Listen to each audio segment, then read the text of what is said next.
Basically, Summit started off its life 20-odd years ago as an international sales agent, and over the course of many years became known as one of the top companies doing that sort of business. And what that business is going to market with independent producers' films to sell them to the international marketplace.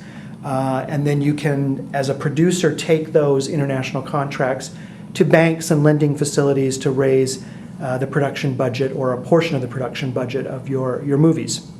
And that's still a really core part of Summit's business. It's how we also finance our own productions.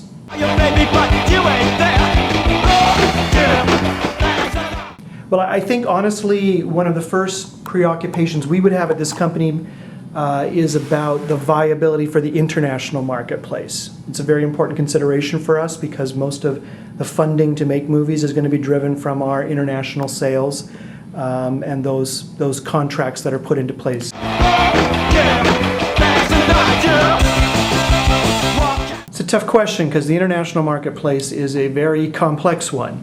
And what might be the right answer in that regard for France might be completely the wrong answer for Germany, UK, Australia, Spain, Italy, Japan, Korea, all the major territories that really matter. Asia may have very different tastes in movies than Eastern Europe does, which is very different than Latin America or anywhere else in Western Europe. So there's no one answer. There are certain genres that do seem to work well. Basically action, adventure, the more universal that it is, the better. In other words, the less American-centric. Same thing with comedies, if they're very slapstick, if they're not dialogue-driven. But that's not to say that, you know, if you're Juno and you're a smart, intelligent comedy, you can't do good business around the world as well. Is Summit open to working with independent filmmakers who bring you a finished film? And if so, how do you select such a thing? Well, it's always a possibility. I mean, I think since we were capitalized a few years ago by Wall Street monies and kind of turned into a larger mini-major operation, we've sort of gotten away a little bit from the smaller films, but there's always a possibility for that.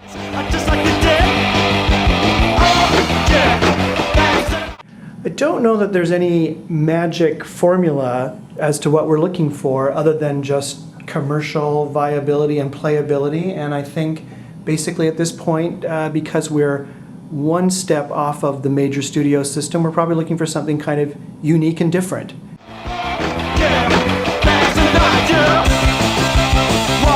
There used to be a real market for the American independent film ever since the mid-90s through to a couple of years ago, for example, with a lot of viable films in those mid-budget ranges coming through. And meaning what? Meaning anywhere from a few million up to the 15-20 million mark kind of level. And that just seems to have really dried up in the last couple of years. Basically, I think also because the product really needs to probably be star-driven on some level or another, more often than not. And, you know, it's just really rare for companies to stick around in this business for 20 years or even 37 years like Troma has. So I think you might be lucky for a few more. So maybe the advice is for someone who can't get the 40 million is keep the budget really, like almost micro budget, you think? Or? It's not a bad tack to go because at this point those kinds of films are also being very heavily marketed through the film festival system as well.